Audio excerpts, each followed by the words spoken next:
Tengo el gusto de presentarles a Guillermo González Beristain, quien nos va a introducir a la historia de la gastronomía mexicana. Guillermo es el chef del restaurante Pangea en Monterrey, listado como número 19 de los 50 mejores restaurantes de América Latina.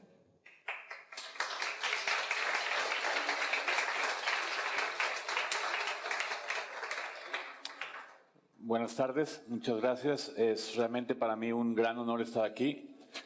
Hace 25 años trabajaba yo en Francia, en varias cocinas, no en las mejores condiciones legales, pero fue sin duda un país que me marcó profundamente y estar el día de hoy. Qui m'a beaucoup marqué et je suis de retour aujourd'hui pour vous montrer mon évolution. Donc, j'ai essayé d'apprendre le français, mais dans une cuisine, c'est pas l'endroit le plus favorable. Donc, je n'ai pas, mon français n'est pas au niveau pour vous faire une présentation dans cette langue. Je vous parle en espagnol. Je vais d'abord vous parler rapidement l'histoire de la cuisine mexicaine, expliquer un petit peu les ingrédients qui sont caractéristiques et pourquoi. Et nous allons ensuite parler des différentes choses que nous avons fait dans les restaurants à Monterrey. Donc tout d'abord une présentation qui est sur les écrans. Si vous ne la voyez pas, bien je vais vous parler de nos traditions culinaires au Mexique. Ce qui est important, c'est de comprendre la diversité culturelle d'un pays. Il faut toujours commencer par la gastronomie, parce que dans chaque pays, ça va nous dire un certain nombre de choses de comment fonctionne le pays. J'ai toujours dit que la forme du pays du Mexique, c'est comme une corne d'abondance d'un pays extrêmement riche sur bien des aspects. Alors, quelques informations de référence. C'est une cuisine qui a plus de 10 000 ans d'âge. Et au cours du temps, il y a des techniques qui ont permis d'évoluer de génération en génération. Et les meilleures écoles de cuisine sont les foyers. Et là où on mange le mieux au Mexique, c'est pas dans les restaurants, c'est chez les gens, dans leur maison. Le Mexique était influencé par de nombreuses cultures du monde, espagnoles bien sûr, mais pas seulement. Il y a des influences également d'Asie, du Moyen-Orient et d'Afrique. C'est quelque chose qui est très important pour nous tous et le Mexique a reconnu que la cuisine mexicaine faisait partie du patrimoine universel de l'humanité. Et pour ceux qui ne comprennent pas bien quelle est la carte du Mexique, c'est un pays qui est à des deux côtés de l'eau. D'un côté, il y a le golfe du Mexique et de l'autre, le golfe de Californie et l'océan Pacifique. Donc, c'est une immense richesse de produits de la mer. Au nord, nous avons les États-Unis. Au sud, le Guatemala et Belize. Et nous avons énormément de climats différents parce que ce sont des clients, plutôt chauds en général, mais au nord, nous avons également des conditions climatiques plus fraîches. Il y a deux systèmes, nous avons des déserts, nous avons des côtes, des montagnes, des bois, des lacs, et tout cela contribue à la diversité des produits que l'on trouve dans le pays. C'est un pays où il y a une très grande diversité. Nous avons 10% de la biodiversité du monde, nous avons plus de 50 000 espèces, différentes espèces qui sont endémiques dans le pays, dont beaucoup sont très bien connues. Et je crois que le plus important, ou ce qui a été le plus connu dans le monde, c'est le cacao, la tomate et la vanille. Le maïs est également très important. C'est un produit qui est véritablement à la base de l'alimentation d'Amérique latine. Mais le maïs, les différents types de piments, poivrons, haricots, de toutes sortes, c'est quelque chose qui est très fréquent chez nous. Et nous avons également beaucoup d'herbes différentes. Autrefois, on mangeait beaucoup moins de protéines qu'aujourd'hui. Et on passait beaucoup de temps à recueillir des herbes et à les faire cuire. Et c'est quelque chose il y en a beaucoup qui sont restés. Il y a toute une série de choses, les oignons sauvages, les herbes diverses. Il y a également des fleurs comestibles, les capucheros, l'amarante, des fruits. Nous avons beaucoup de fruits tropicaux, goyaves, papayes, mangues, bananes, etc. Beaucoup d'autres choses qui poussent les climats tropicaux. D'autres choses qui sont très importantes sont les tubercules, comme les pommes de terre, on a mentionné le cacao, le café, etc. Et encore également la vanille. Beaucoup de produits se trouvent dans la partie centrale du Mexique, où les conditions climatiques ont beaucoup de pluie. Et à la date d'aujourd'hui, c'est véritablement là où on trouve beaucoup de types de champignons, des morilles, toutes sortes de champignons. Et nous allons vous montrer un exemple. On aurait pu montrer un exemple. La coche, c'est un champignon du maïs. Et ils sont très grands, ils sont noirs et ça donne un produit comme cela. Et quelquefois, on appelle ça la truffe mexicaine. C'est un produit qui a un goût tout à fait particulier, qui est très difficile à comparer à d'autres choses. C'est un petit peu humide, c'est un peu des saveurs de terre et c'est quelque chose qui est très utile pour mélanger à des tacos, à des plats différents. C'est quelque chose de très important et de très utilisé au Mexique, en particulier pendant la période des pluies. Comme je l'ai dit, nous avons le Pacifique et le golfe de Californie d'un côté, le golfe du Mexique de l'autre, et nous avons beaucoup de types de poissons et coquillages et fruits de mer. Nous avons plus froid vers le nord du Mexique, donc on exporte du thon, des langoustes, des abalones et des moules, etc. Dans toute une série de produits de la mer. Et en particulier dans le nord du sud de la Californie. Et c'est quelque chose que des éléments qui sont très présents de façon régionalisée. Il y a différents animaux également qui sont utilisés. Le pan, le canard, le pan qui est exporté dans le monde entier. On mange également des iguanes, des armadillos, toute une série de ce type d'animaux. Un petit peu d'histoire de l'évolution des différentes époques au Mexique. La milpa, c'est-à-dire les plantations de maïs, c'est par exemple des communautés indigènes qui continuent de fonctionner comme cela. C'est une sorte de communauté, il y a plusieurs ingrédients qui se cultivent et tous ensemble créent un écosystème équilibré ou parfait. Alors, il y a différents types de courges, de cucurbitacées, de haricots, d'avocats, etc. Et donc, dans cette communauté, dans cette milpa, toute une communauté peut vivre en autarcie. Il y a différentes techniques qu'on utilise aujourd'hui. Pour beaucoup d'entre elles, elles sont issues de la conquête espagnole, mais d'autres sont plus natives. Et par exemple, un système de mixage, c'est-à-dire où on met un petit peu de chaud dans le maïs pour qu'il soit beaucoup plus digeste et facile à manger. C'est quelque chose d'important. Donc on a tendance à faire cela pour d'autres produits aussi, pas seulement pour le maïs, mais avec des papayes, par exemple, pour faire des éléments sucrés très appréciés. On zeste, on utilise toute une série de choses, également des palombres, on a également les tamales et on a également les différentes sortes de piments et poivrons. Nous avons les chilaros qui nous faisons cuire directement sur les charbons ou dans la cendre. Il y a également l'influence espagnole en utilisant tous les systèmes de cuisson, de rôtissage, de différents types de traitements et de différentes choses. Donc les Espagnols, quand ils sont arrivés, ont apporté beaucoup d'ingrédients qui sont maintenant tout à fait naturalisés, mais que nous ne connaissions pas au Mexique.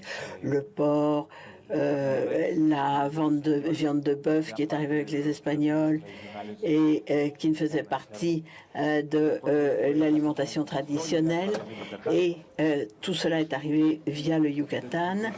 Et puis, lorsque le Mexique est devenu indépendant de l'Espagne, sont arrivés toute une série de mouvements de gouvernement, mais aussi sur le plan géographique. Et voici une carte de ce à quoi ressemblait le Mexique il y a peu de temps.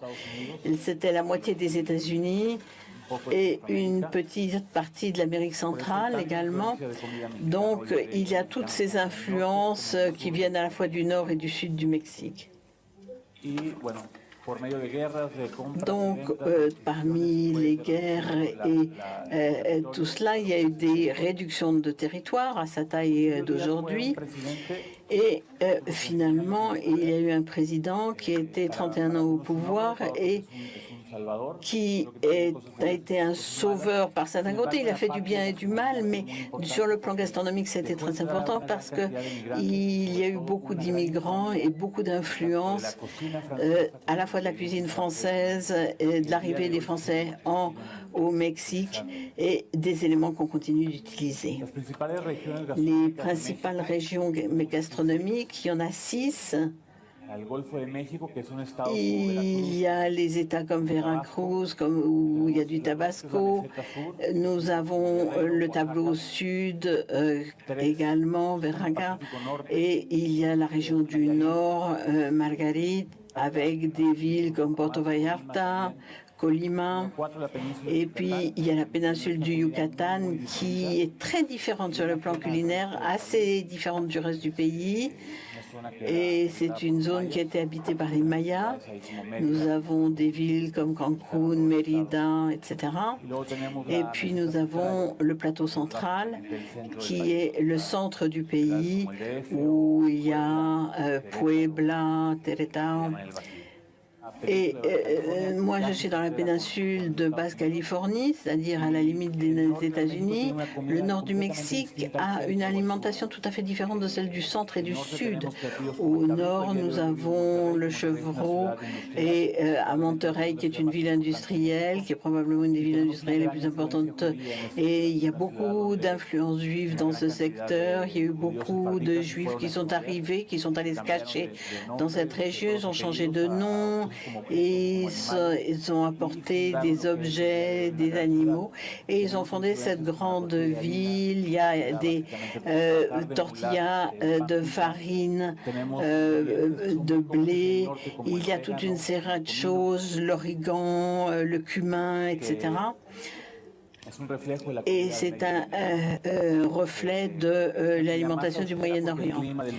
Donc le climat du Nord est aride, chaud, mais c'est une cuisine extrêmement riche sur le plan gustatif. Il y a le plateau, les plats du Golfe, ceviche, les poissons, tout ce qui se passe sur les côtes du Mexique, qui sont typiques. Dans le centre du Mexique, on a la cuisine la plus complexe, beaucoup des sauces, des moles, là, le rouge, le noir, le jaune. C'est les plats les plus complets qu'on trouve dans le pays. Et il y a des insectes, par exemple les vers de maïs. Et quand on parle, voilà les vers rouges que l'on voit ici, qu'on fait rôtir sur une plancha qui peut être debout ou de métal, et on les mange comme ça. Et ça a une odeur extrêmement particulière. Vous pouvez le faire passer. Nous avons les chapulines qui sont comme cela, comme le Oaxaca. Alors on les fait rôtir avec du sel et du citron vert. Et il y a également, on parle beaucoup des insectes, mais c'est quelque chose qui est très savoureux et qui est très intéressant. Je vais vous le faire passer également. Et puis il y a le sud, qui a une cuisine assez différente du reste du pays, avec l'influence du porc, des recados, des pâtes qui sont faites avec de la marjolaine, de l'origan, du piment et différentes sortes. Ici, ça a également une odeur tout à fait particulière. Et c'est également comme avec, on utilise la cochenille avec ce goût assez particulier.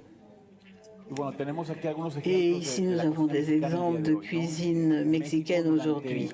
Au Mexique, pendant des générations et des générations, il y a beaucoup de chefs qui étaient dans le pays, étaient des étrangers, beaucoup d'étrangers, d'Espagnols, de Français, d'Italiens, et avec une grande culture.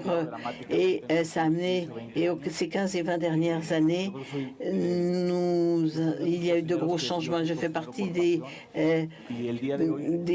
chefs qui ont commencé à cuisiner par passion. Il y a maintenant un immense intérêt pour développer cette cuisine. Avant, la cuisine mexicaine, c'était chez les gens ou dans le quotidien. Et quand on faisait une fête, on allait dans un restaurant et on allait dans des restaurants français ou espagnols. Aujourd'hui, les meilleurs restaurants de Mexique sont mexicains. Nous sommes extrêmement fiers de nos racines et je crois que la génération de nouveaux cuisiniers vont faire connaître cette cuisine dans le monde entier. Et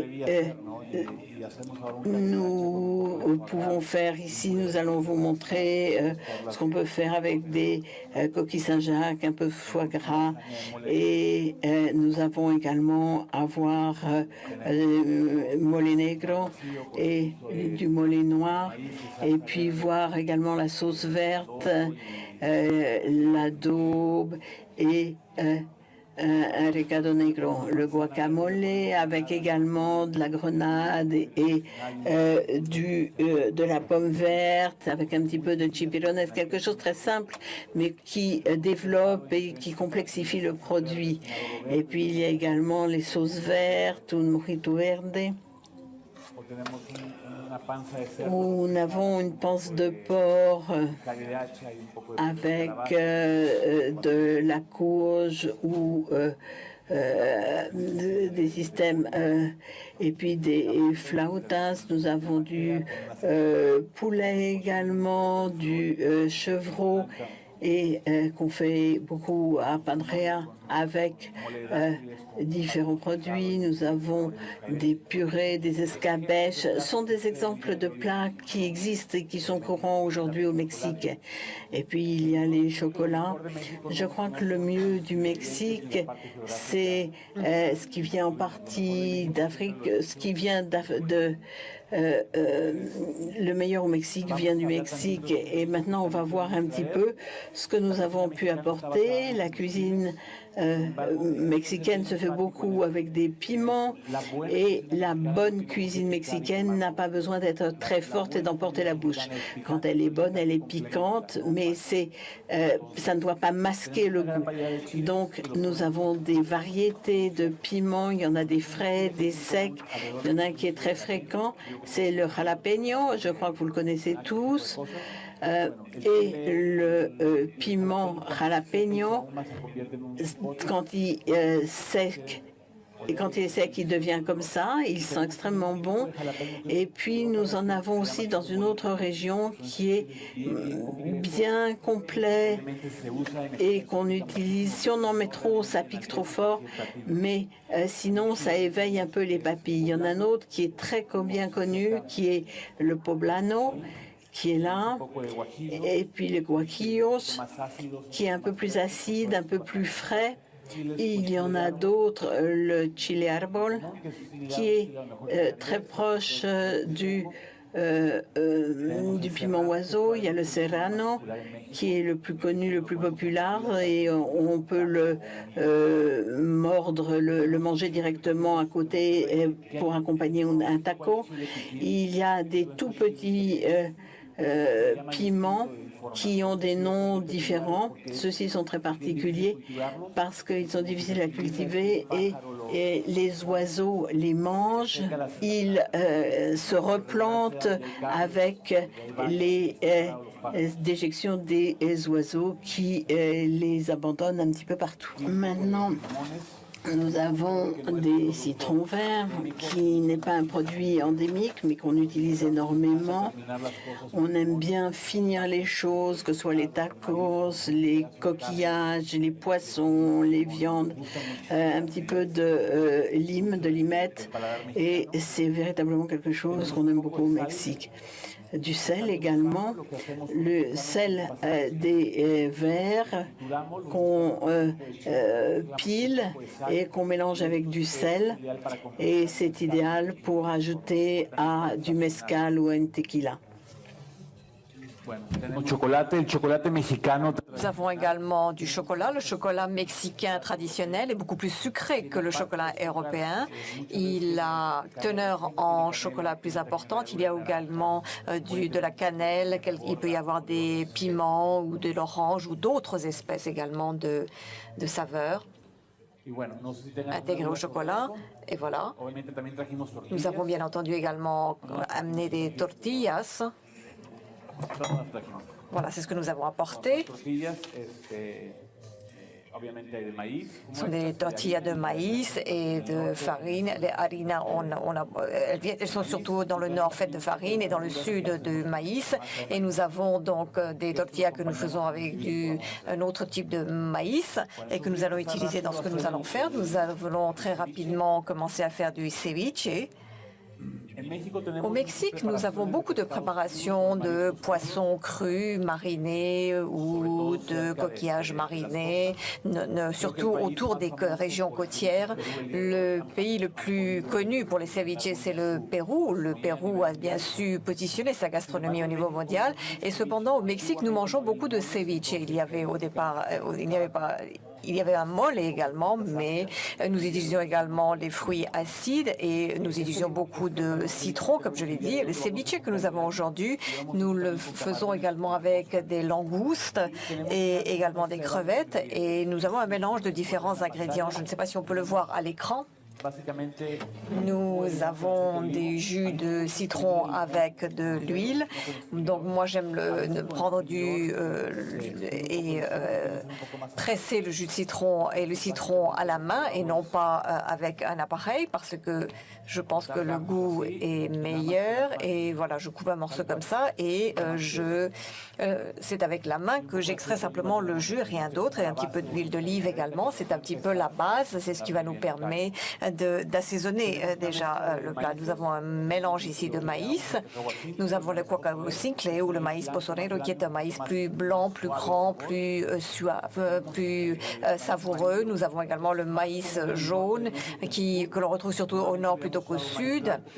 Et le maïs blanc est plus tendre, plus clair. Et comme il est plus tendre, nous n'allons pas le cuisiner. Nous allons l'utiliser cru, mais nous allons l'utiliser pour le ceviche, nous utilisons également de l'huile filantre. C'est une herbe très aromatique que l'on utilise, et si on l'utilise, on en met de trop, ça peut être très fort. Et je vais également mettre de l'oignon violet, et il y a également nous allons mettre des pains, du chile, le chile jalapeño, le chile serrano également, le piment serrano, mais coupé en fines lamelles, comme vous pouvez le voir. Et nous avons également une crème que l'on fait de la jasanta, avec les feuilles Hora Santa, et on l'utilise beaucoup à Oaxaca. C'est une feuille de cette taille qui est extrêmement grande, et quand on la frotte avec les doigts, elle dégage une odeur un peu anisée. On l'utilise pour envelopper le poisson et pour faire les tamales. Et dans cette crème, pour ces pâtés de viande, cette crème, nous l'utilisons pour la faire la base du ceviche. C'est ce que nous faisons dans notre restaurant. Nous prenons donc de l'oignon que nous coupons en petits morceaux, ce que l'on fait très couramment au Mexique. Nous prenons donc de l'oignon rouge avec un peu de vinaigre et de citron. Nous faisons une purée, nous le passons au moulin et nous le mélangeons également avec un type d'algue. Et cela nous donne une sorte de gélatine qui a un goût acide et qui est très frais. Et nous commençons donc le ceviche, et au Mexique, normalement,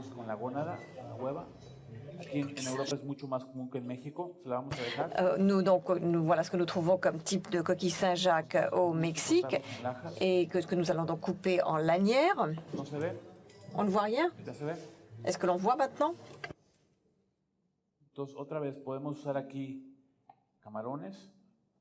Nous allons prendre également des crevettes qui peuvent être cuites ou crues. On a beaucoup plus la culture des coquillages et poissons crus au Mexique. Et nous pouvons également les manger cuites.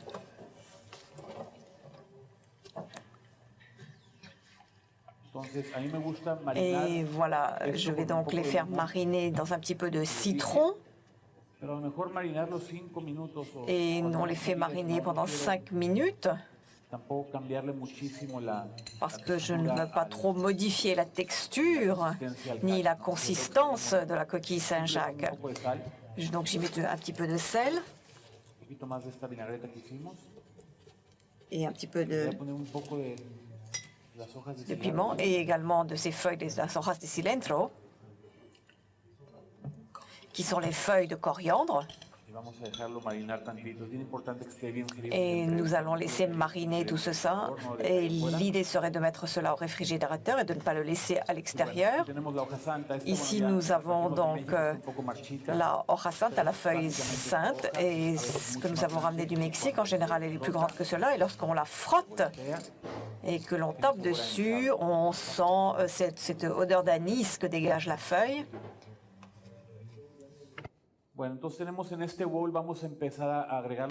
C'est donc l'oseille de Guinée, et je vais vous montrer également les autres ingrédients que nous allons mettre dans le ceviche. Du loté jaune qui est cru, un petit peu, et nous mettons également du coriandre,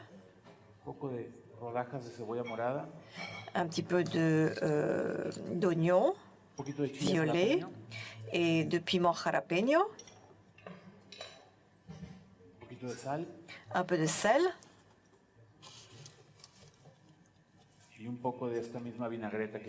et un peu de cette vinaigrette également que nous avons fait en quantité suffisante pour que cela puisse donner suffisamment de goût au plat. Et enfin, nous allons mettre également un petit peu de pommes vertes. Et nous mettons également des pistaches, mais nous n'avons pas réussi à le faire ici, mais avec des pistaches, c'est très bon, ou avec d'autres noix, des amandes. Cela donc ajoute quelque chose au ceviche, la texture est un petit peu différente et cela donne un goût particulier.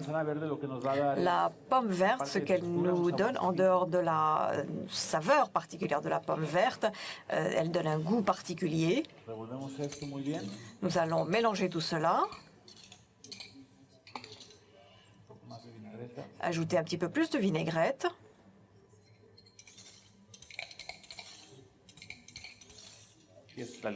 Et voilà, c'est prêt.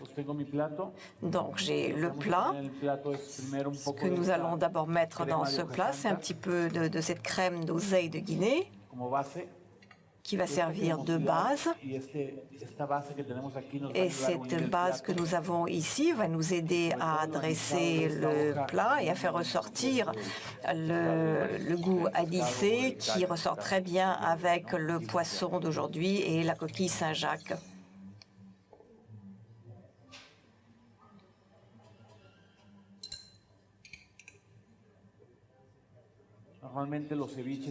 Normalement, les ceviches au Mexique se mangent dans la rue, dans une galette frite, et c'est au-dessus de cette galette que l'on met le ceviche, et on les mange dans des verres en plastique un petit peu plus grand que cela, et on mélange cela avec du chili, du piment, et avec une sauce comme la Valentina ou la sauce buffalo que l'on retrouve très couramment au Mexique. Ce que nous faisons ici,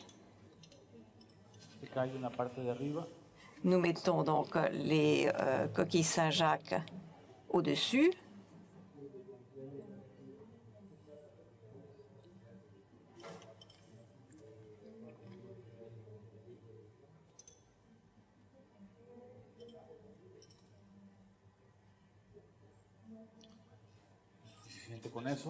Ça devrait suffire avec cela. Et j'aime en général terminer sur un petit peu plus de citron.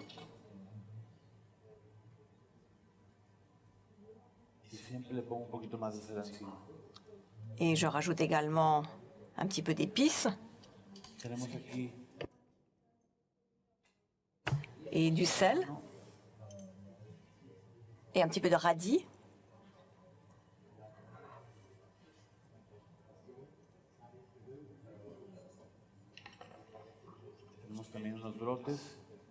Et nous avons également des pousses.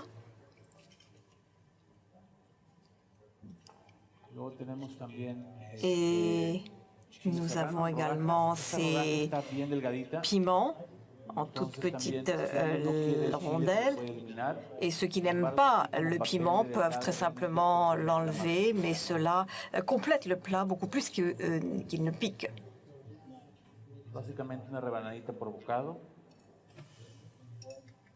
Donc c'est essentiellement ce que l'on utilise pour les sandwichs.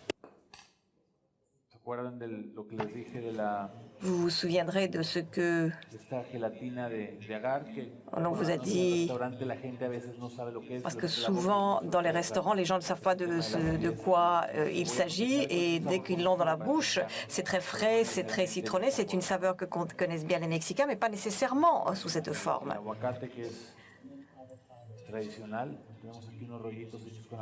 Nous avons également ici de l'avocat.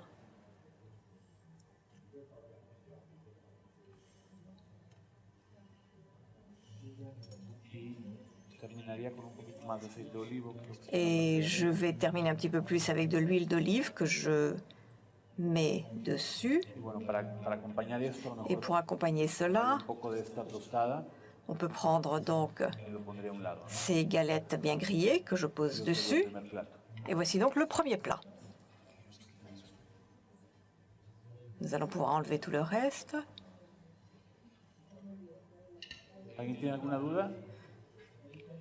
Non, así de bien o así de mal? C'était bien. La crème, en fait, est comme une mayonnaise très légère avec de l'huile d'olive, avec également l'oseille de Guinée que nous faisons frire et ensuite que nous mixons. Ça marche donc très bien. Les pousses. Les pousses viennent d'ici. Creo que son tréboles, no estoy seguro. Saben como trébol. Pero pueden ser brotes de cilantro también, o pueden ser algunas flores, o puede ser nada. Ça peut être des pousses de trèfle, des pousses de fleurs. Ce thème des fleurs est extrêmement à la mode à l'heure actuelle. Claro que sí. Iría muy bien. Oui, ça va très bien avec le guacamole. Le ceviche, très souvent en bas, on a de la mayonnaise et du guacamole au-dessus. Oui, avec de l'avocat, bien entendu. Il y a différentes choses. D'abord, comme on dit au Mexique, il y a l'immigration, l'effet et l'impact de l'immigration de nombreux pays sur la cuisine traditionnelle. Et moi, je viens de Basse-Californie. J'aime beaucoup manger les ceviches. Et donc, il y a beaucoup d'influence. Et c'est ce qui me plaît dans la cuisine d'aujourd'hui. En général, on ne va pas donc aller à un stand de ceviche où on vous dira tout cela. Mais le goût que l'on a dans la bouche vous rappelleront des saveurs traditionnelles, un petit peu plus sophistiquées. Par exemple, dans certains restaurants, dans Esparjera, vous trouverez des saveurs un petit peu peut-être plus variées. Est-ce que j'ai répondu à votre question, plus ou moins? Le deuxième plat que nous allons préparer est un mélange de goûts et de saveurs différentes. C'est un plat que nous servons le mardi en général, et une des préparations les plus connues au Mexique est justement la préparation du mole. Le mole signifie sauce. Il y a différents types de mole, 7, 10 ou 15, je ne sais plus très bien parce qu'il y a diverses versions au Mexique. Et Oaxaca est la ville la plus connue pour ses moles, et Puebla également. Et le mole est en général un mélange d'ingrédients moulus. Il y a des piments, une sorte de piment. Il peut s'agir de piments frais ou secs. Il y a des noix, des cacahuètes, des amandes, des noix, des pignons, des pistaches. Et dans certains cas, mais pas toujours, il peut y avoir du chocolat. Il y a également de l'origan, des clous de girofle, de l'anis étoilé, de l'anis. Et je voulais dire par là que ce sont des sauces extrêmement complexes qui ont un goût piquant, mais une note également très souvent qui est douce, sucrée. Nous avons également des fruits dans certains mollets. Il y a des mollets avec des fruits secs comme les dattes et autres fruits secs, et il y en a d'autres qui se font avec des fruits frais. On peut y mettre des pignons ou des pêches. Et avec ces plats que nous allons servir, nous préparons donc un dîner de fête. C'est aussi bien donc pour des dîners français que mexicains. Nous prenons des dates. Nous avons un mollet qui est déjà fait, et nous avons dedans du piment sec, un petit peu de cannelle, beaucoup de noix, et également un petit peu de piloncillo, et nous avons également des dattes. Pourquoi des dattes? Parce que Monterrey a subi l'influence arabe, et il y a beaucoup de dattes, et on cultive également beaucoup de dattes au nord du Mexique. Et ce mollet est un petit peu piquant et quelque peu doux et sucré. Et nous allons également faire une sauce à base de foie gras. Je pense que vous tous ici savez parfaitement ce que le foie gras. C'est un produit que l'on ne connaît pas au Mexique, et jusqu'à aujourd'hui, il ne se consomme que dans des restaurants français ou de cuisine classique. Donc nous prenons un petit peu de foie gras et nous faisons une purée avec certains produits qui nous permettent d'élaborer une sauce qui est intéressante, une sauce un petit peu douce. Et nous avons le mollet de date qui est avec une sauce un petit peu légère. Et nous avons donc également du canard. Et nous allons commencer à faire la pechuga. Le magret de canard, que l'on appelle la pechuga. Et ce sont là les ingrédients que nous allons utiliser pour ce plat, et également la goyave, qui est beaucoup plus petite que cela au Mexique. Elles sont aussi grandes que cela et rondes. Là, on a l'impression que c'est un fruit différent, même s'il s'agit quand même d'une goyave. Et elles sont beaucoup plus sucrées que celles-ci. Ici, elles sont plus acides. Ce que nous faisons avec la goyave, nous la faisons cuire avec un petit peu d'eau et de sel pour qu'elle reste bien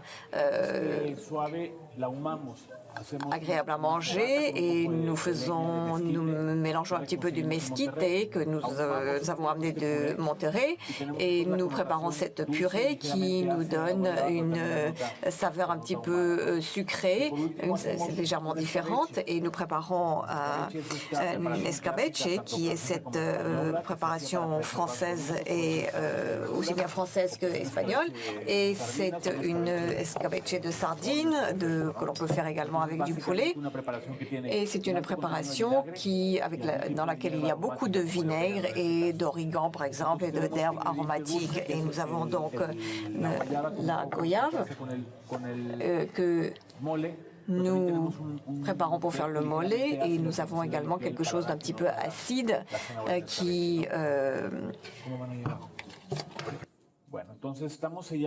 avec la carotte en escabèche.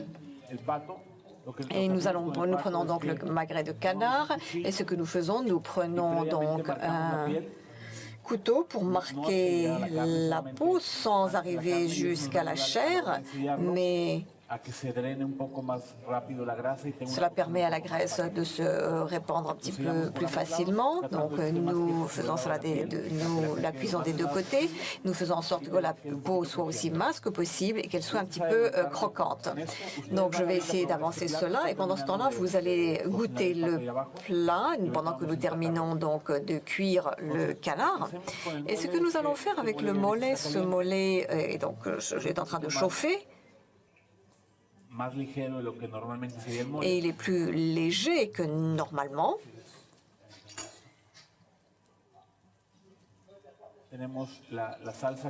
Donc nous avons donc la sauce que nous avons fait avec un petit peu de foie gras et des champignons.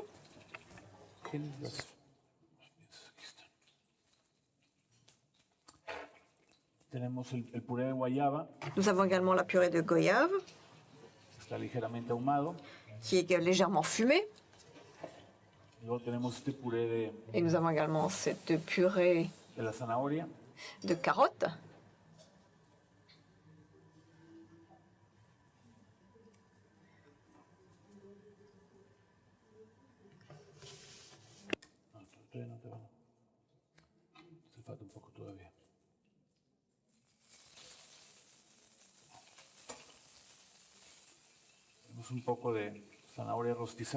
Nous avons un petit peu de carottes rôties, un petit peu d'oignon qui a été grillé, presque brûlé.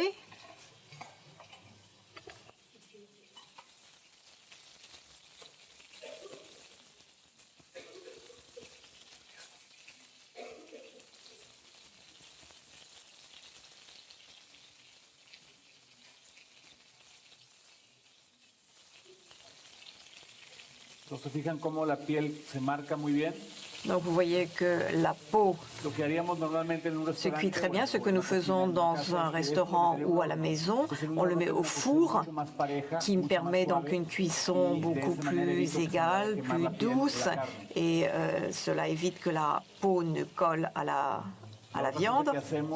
Et autre chose que nous faisons, lorsque nous prenons une pièce aussi grande que ce morceau de magret ou que nous prenons une autre pièce de viande assez grande, nous la faisons cuire 5 ou 7 minutes et nous la laissons 5 ou 7 minutes pour que tous les jus pénètrent bien la viande, parce que si je coupe, il y a beaucoup de jus qui va s'échapper et ce magret sera peut-être un petit peu plus cru que ce que je ferais normalement.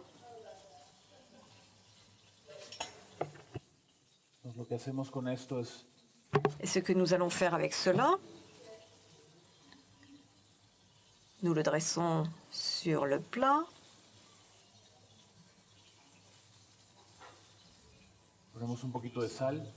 Nous ajoutons un petit peu de sel.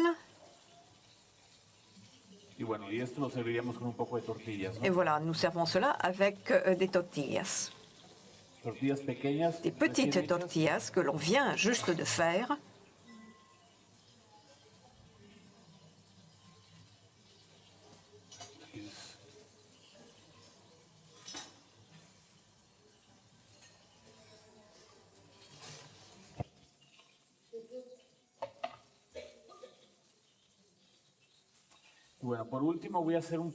Et enfin, je vais préparer un dessert qui est extrêmement simple à préparer. Le canard, vous ne le ferez peut-être pas à la maison, mais je pense que ce dessert, vous le ferez certainement à la maison.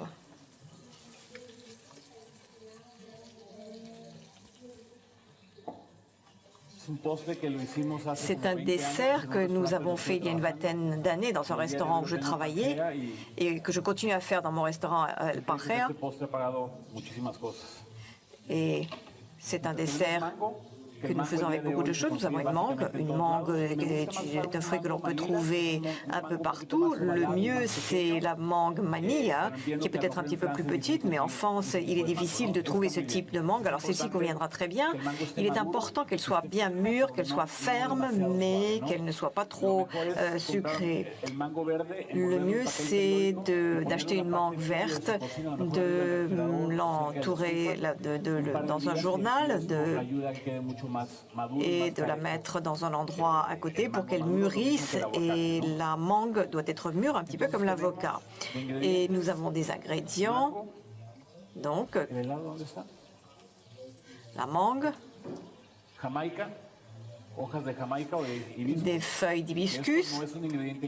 Ce n'est pas un ingrédient mexicain, c'est plutôt un ingrédient arabe, mais l'on l'utilise très souvent au Mexique. On en trouve en Égypte et on boit cela chaud en Égypte, alors qu'au Mexique, c'est quelque chose que l'on boit frais avec un petit peu de sucre. C'est une boisson très rafraîchissante, un petit peu acide. Nous avons également des tortillas de maïs, celles qui sont claires et avec lesquelles on fait les burritos. Nous les avons coupées en petites lamelles comme une julienne. Nous les faisons frire. Nous mettons un petit peu de sucre et un petit peu de cannelle pour faire cela ressemble un petit peu à un dessert très mexicain qui sont les bugnes mexicaines. Et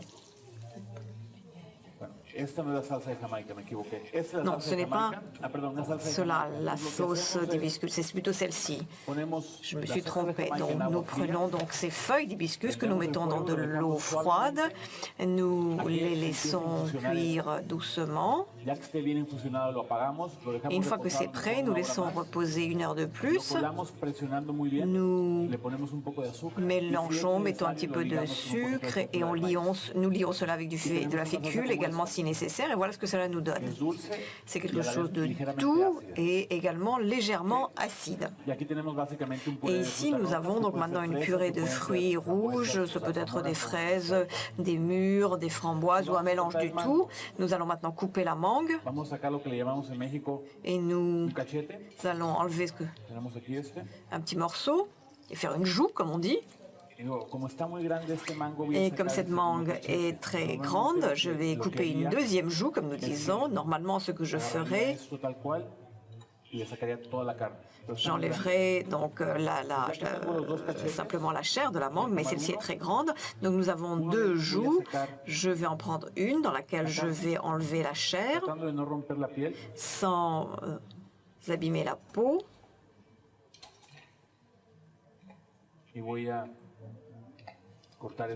Et je vais couper la chair en petits cubes.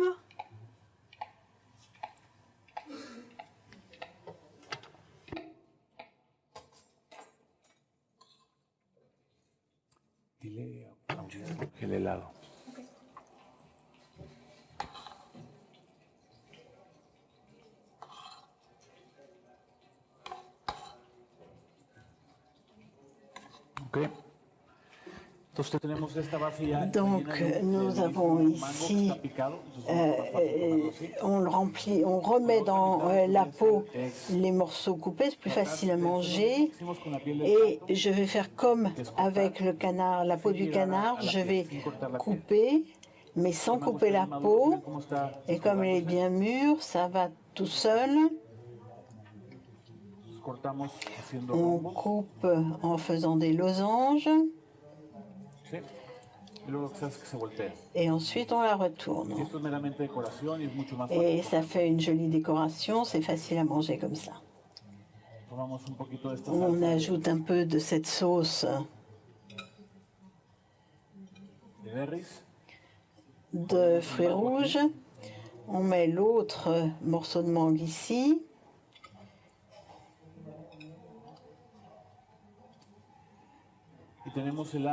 Et nous avons ici de la glace de noix de coco.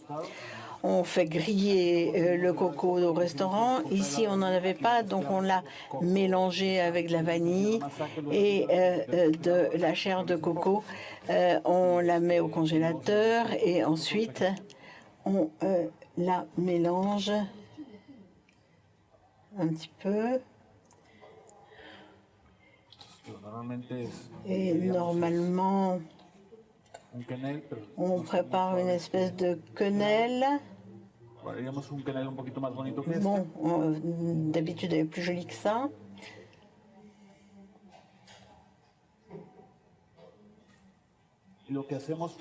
Et ensuite, à la fin, on met un petit peu de sauce d'hibiscus que nous avons fait aussi avec le fruit du cactus quelquefois qui donne une petite acidité et on utilise cela comme un sorbet ou avec de la mangue ou des fruits de la passion et on le met par-dessus et par-dessus on rajoute un petit peu de tortilla frites ou de beignets et un petit peu de coco par-dessus. Voilà, quelque chose qu'on peut facilement faire à la maison.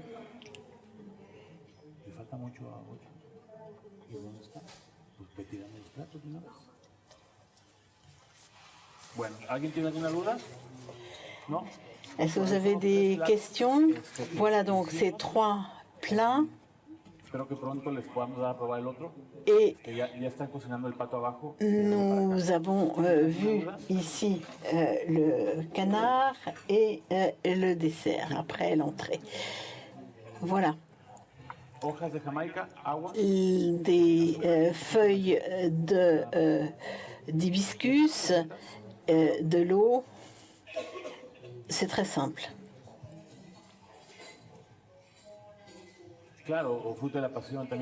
Ou très bien avec du fruit de la passion aussi.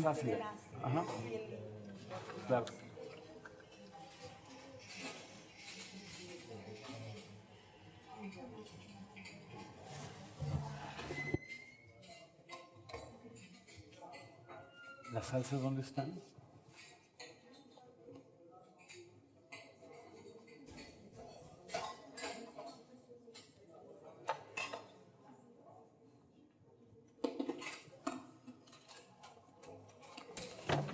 Merci Guillermo pour cette superbe masterclass. Nous allons maintenant...